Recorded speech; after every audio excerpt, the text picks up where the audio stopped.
दोस्तों, ये बात है 16 जनवरी 2026 की रात के तकरीबन 9 बजे के आसपास की।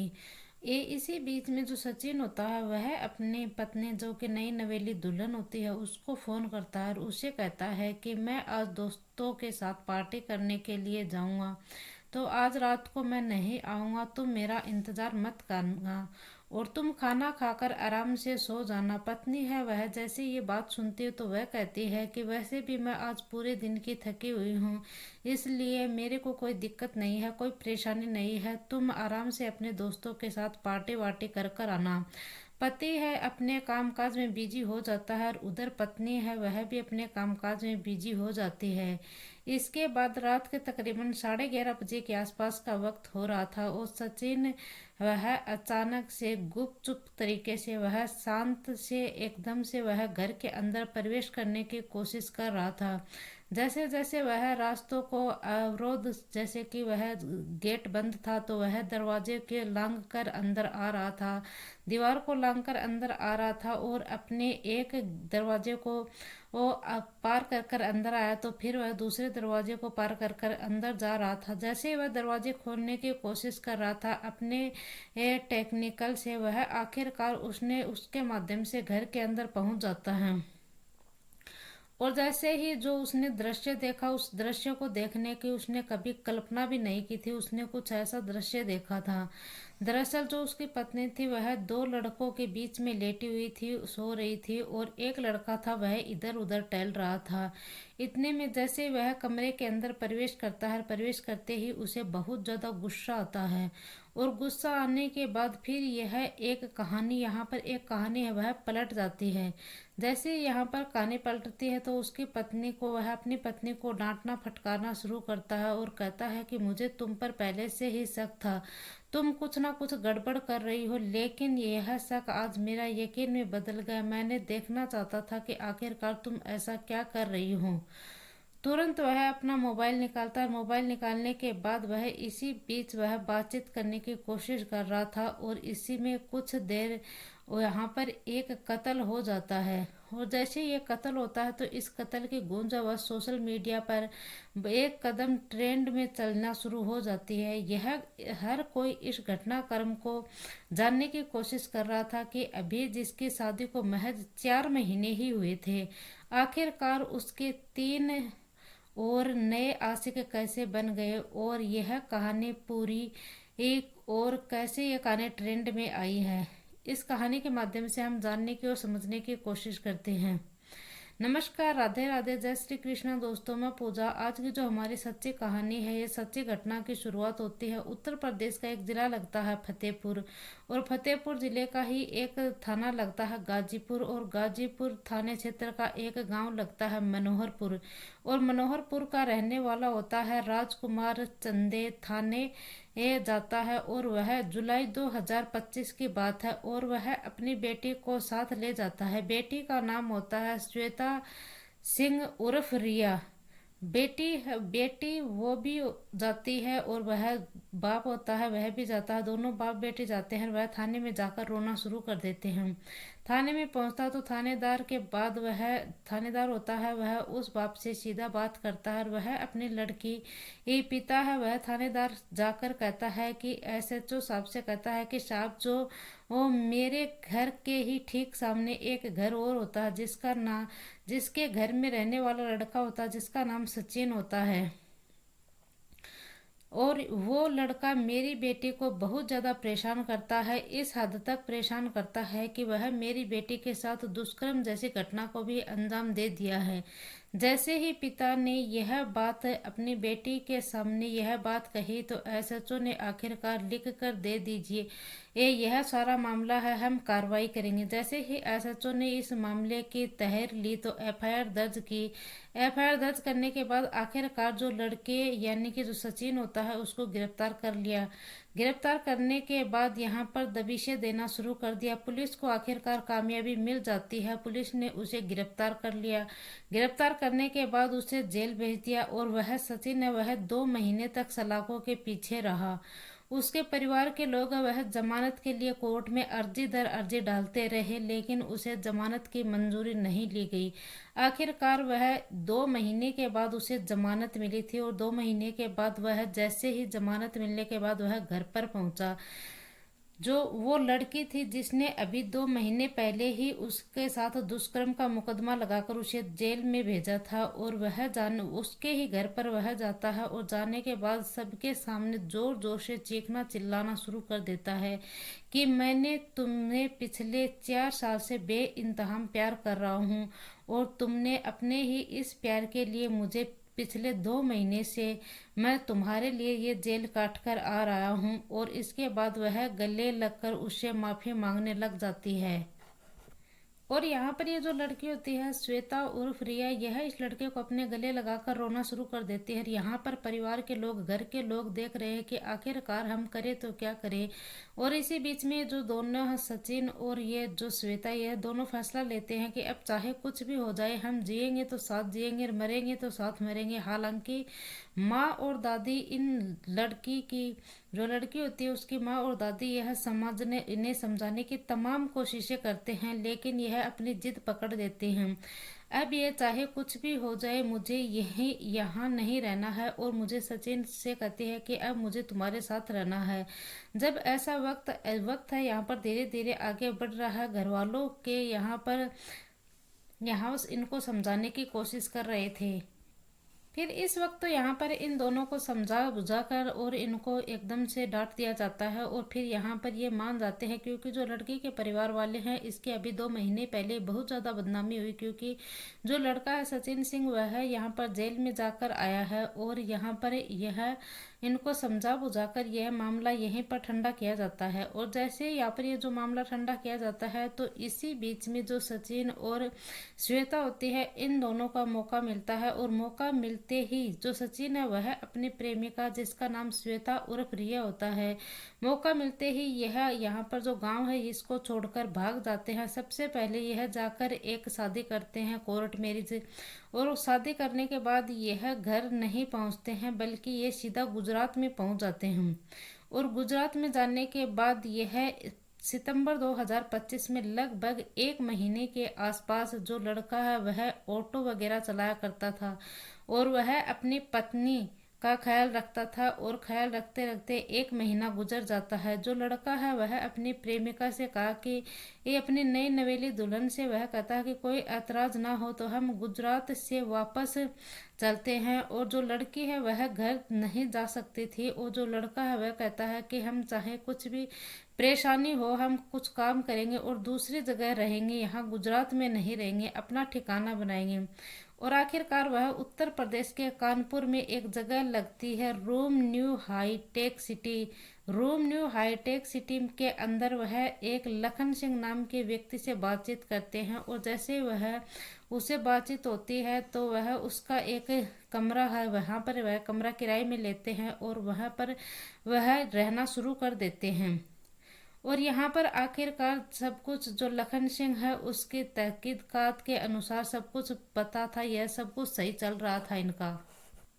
और फिर लखन सिंह ने पहले तो इन दोनों की तहकीकात की कि यह वाकई में पति पत्नी है कि नहीं है। तो इन्हें फिर लखन सिंह को पता चल जाता है। इनकी तहकीकात पूरी होने के बाद इन्हें कमरा किराया दे देता है, और कमरा किराया देने के बाद फिर ये जो लड़का है यहाँ पर अपनी काम है ये करना शुरू कर देता है। यह जो ऑटो चलाने का काम किया करता था, और ऑटो चलाने के लिए यह अपना पेट पालने पर यह ऑटो चलाने का काम किया करता था। यह रोज सुबह ऑटो चलाने के लिए घर से निकल जाया करता था और ऑटो चलाता था। अब जो लड़की थी यह भी खुश थी और जो लड़का था यह भी खुश था। अक्टूबर का महीना बीत जाता है, नवंबर का महीना जाता है, दिसंबर का महीना पूरा बीत जाता है।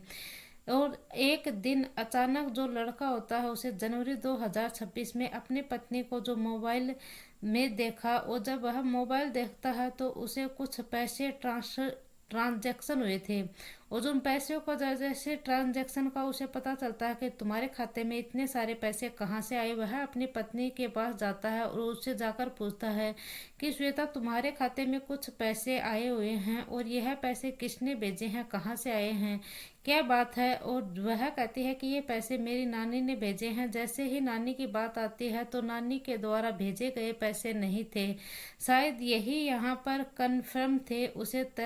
जो सचिन है वह इनकी तहकीकात करना शुरू कर देता है और फिर सचिन है ये कंफर्म कर लेता है कि ये जो पैसे हैं ये नानी के भेजे हुए तो नहीं है। इसको यहाँ पर एक शक जाहिर हो जाता है और फिर ये अपने शक को कंफर्म करने के लिए यह आखिरकार एक तारीख आती है 16 जनवरी 2025 16 जनवरी 2026 की रात के तकरीबन 9 बजे के आसपास का वक्त होता है।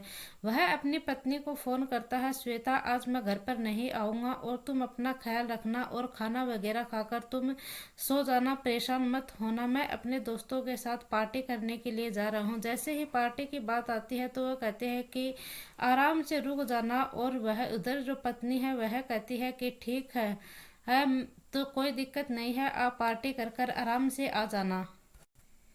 और फिर यहाँ पर यह तो पार्टी करने के लिए चला जाता है, लेकिन दूसरी तरफ जो ये महिला थी इसके घर के ठीक सामने जो 3 लड़के होते हैं जो कि इंजीनियरिंग करने वाले होते हैं, इंजीनियरिंग के वह छात्र होते हैं और यह तीनों लड़के उस महिला के कमरे में पहुंच जाते हैं। जो 2 लड़के होते हैं वह तो उसके बेड के ऊपर लेटे हुए थे और जो तीसरा लड़का था वह इधर उधर टहल रहा था।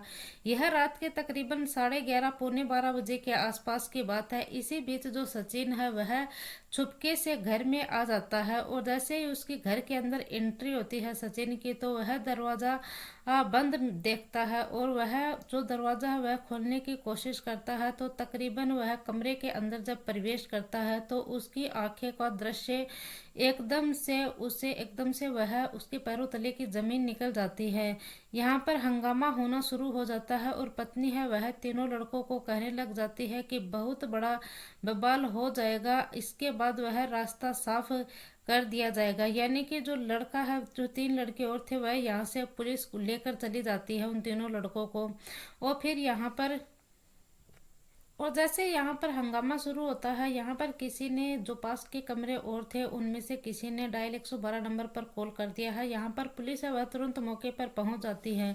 जैसे ही पुलिस पहुंचती है तो तत्काल प्रभाव से जो तीनों लड़के होते हैं और जो ये नई नवेली दुल्हन यानी कि श्वेता के साथ थे तीनों लड़कों को और जो इसका पति होता है सचिन, इसे पांचों को पुलिस है यह अपनी हिरासत में ले लेती है। हिरासत में लेने के बाद इनका जो गांव में ही एक चौकी होती है और उस चौकी में लेकर जाया जाता है और पूरी तहकीकात के बाद जब बातचीत शुरू करती है पुलिस तो पति और पत्नी को समझाया जाता है और जो 3 लड़के और हैं उनको यहाँ पर छोड़ दिया जाता है।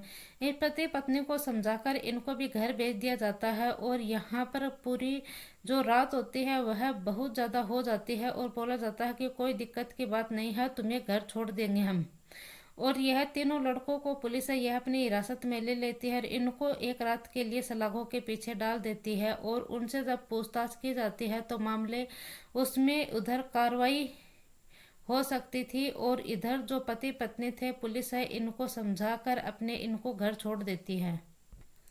और फिर पुलिस है यह इन तीनों लड़कों को हिरासत में लेकर इनको तो सलाखों में डाल देती है और फिर जो पति पत्नी होते हैं इनको वो समझाकर इनको अपने घर पर भेज देती है। और घर पर भेजने के बाद जैसे ही जो इसकी पत्नी होती है श्वेता यह कमरे के अंदर सोई हुई थी और जैसे ही सचिन ये कमरे के अंदर प्रवेश करता है तो यह सोते सोते ही अपने पति से गुस्सा करती है और अपने पति से कहती है कि देख लेना, सुबह होते ही मैं इन तीनों लड़कों को तो छुड़वा लाऊंगी और लेकिन तुम्हारा वही हाल होगा जो पिछले बार भी तुमने 2 महीने की जेल काटे थे और आखिरकार अब भी तुम्हारा वही हर्ष होगा। और यह बातें कर कर कर ये इन दोनों में कहा सुनी शुरू हो जाती है और फिर जो सचिन होता है इसे गुस्सा आ जाता है और यह गुस्से में श्वेता का गला दबा देता है और यह गला जब तक दबाता है तब तक कि उसकी सांसें नहीं रुक जाती और आखिरकार श्वेता की यहाँ पर मौत हो जाती है। और फिर जैसे ही उसकी पत्नी की मौत हो गई, उसे आखिरकार ऐसा हुआ कि आखिरकार मैंने क्या कर दिया। फिर ये यहाँ पर अपनी पत्नी को कंबल उड़ा देता है और कंबल उड़ाकर वह यहाँ से भागना शुरू कर देता है। यहाँ से वह सेंट्रल स्टेशन पहुँचता है और फिर घंटाघर पहुँचता है। समझ ही नहीं पाता कि आखिरकार मैं करूँ तो क्या करूँ। उसके बाद वह करीब 2.5 घंटे तक वह ऐसे ही बैठा रहा और 2.5 घंटे बैठने के बाद उसे लगता है कि कानून के हाथ तो बहुत लंबे होते हैं, कानून उसे छोड़ेगा नहीं और वह किसी भी कीमत पर उसे छोड़ेगा नहीं। वह चाहे कितने भी भागने की कोशिश कर ले। और उसने अपने पिताजी और उसकी माँ और उसकी बहन भाइयों की ये दिक्कत आनी शुरू हो जाएगी और सीधा वह कानपुर के महाराजपुर थाना होता है और महाराजपुर थाने में जाने के बाद वह अपने चेहरा और ढक लेता है और वह मफलर मफलर से अपना चेहरा वह ढक लेता है। ढकने के बाद वह कहानी बताना शुरू कर देता है। पुलिस वालों ने एक वीडियो बनाया। करीब वह वीडियो 3 मिनट के आसपास का होता है। जैसे जैसे वह बता रहा था वैसे वैसे कहानी एक मोबाइल में रिकॉर्ड की जा रही थी। देखते ही देखते यह कहानी सोशल मीडिया के ऊपर इतनी तेजी से वायरल हो जाती है। और यहाँ पर फिर जैसे ये बात है, जो लड़की का गांव होता है फतेहपुर का थाना गाजीपुर में और उसका गांव लगता है मोहन नगर में ये बात पहुंचती है। जो लड़के का पिता होता है वह थाने पहुंचता है। थाने में आने के बाद वह शिकायत दर्ज करता है। कहता है कि साहब, यह लड़का जिसका नाम सचिन होता है, यह मेरी बेटी को 1 लाख रुपए के अतिरिक्त दहेज की मांग कर रहा था और इसी के चलते इसने मेरी बेटी के FIR दर्ज कर लिया जाता है। और ये कहता है कि जो मेरी बेटी है उसको यह हत्या कर दी है।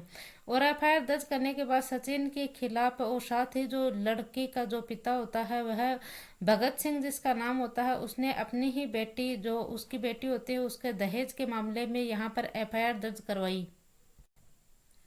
और यहाँ पर इसके सारे परिवार वालों के खिलाफ है यह FIR दर्ज करवा दी गई है। और फिर इनसे जांच पड़ताल की जाती है और पूछा जाता है। जब पता चलता है कि अगस्त 2024 के अंदर इसकी जो सचिन होता है, इसकी एक पूर्व प्रेमिका होती है जिसके उसके ऊपर शक होता है, जो कि एक पैथोलॉजिक लैब में काम करती थी और वहीं पर एक लड़का काम किया करता था जिसका नाम अमित होता है, जो कि हुसनगंज गांव और तारापुर का रहने वाला होता है। यहाँ पर जिसका इससे अफेयर का अवैध संबंध चलने के इसका शक जाहिर होता है। और यह एक इसका दोस्त होता है जिसका नाम होता है आदर्श, एक का नाम होता है कपिल, जो कि गाजीपुर थाने का गांव शमिया का रहने वाले होते हैं। यह अभय रेदास होता है जो कि लालिव थाना बन रस्सी का रहने वाला होता है। और यह तीनों चारों दोस्त होते हैं, ये आपस में बातचीत करते हैं और ये कहता है कि अमित है, इसका मेरी गर्लफ्रेंड के साथ अवैध संबंध है और इससे हमें बदला लेना चाहिए। यह तीनों मिलते हैं और तीनों मिलने के बाद यह इस दोस्त की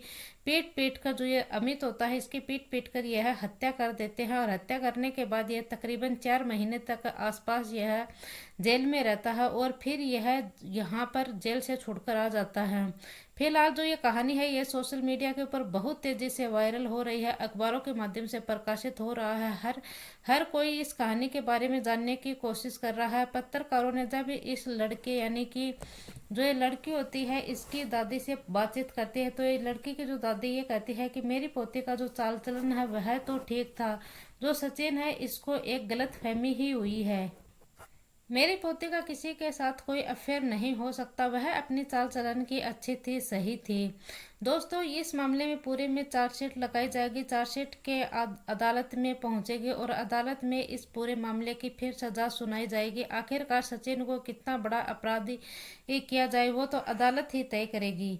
दोस्तों, इस पूरी घटनाक्रम का सुनाने का उद्देश्य मेरा किसी को दिल को ठेस पहुंचाना नहीं है, किसी को परेशान करना नहीं है, बल्कि आपको जागरूक करना है, सचेत करना है। जय हिंद, जय भारत।